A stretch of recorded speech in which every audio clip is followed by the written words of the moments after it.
ఏపీలో పెండింగ్ బిల్లులు క్లియరెన్స్ కోసం రాష్ట్ర ప్రభుత్వం నిధులు విడుదల చేసింది.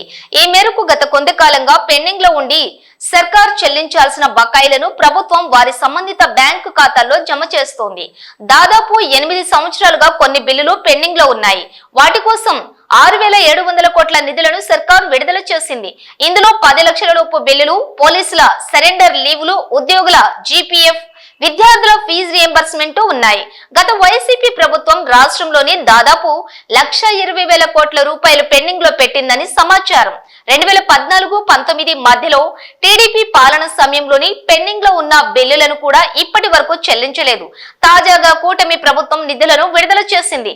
ఈ క్రమంలోనే ఉద్యోగుల జీపీఎఫ్ 519 కోట్లతో పాటు సిపిఎస్ కింద 300 కోట్లు, టీడీఎస్ కింద 265 కోట్ల నిధులను విడుదల చేసింది. పోలీసుల 2 సరెండర్ లీవులకు గాను ఒక ఇన్స్టాల్మెంట్ బకాయి కింద 213 కోట్లు పెండింగ్ చెల్లింపులు చేసింది.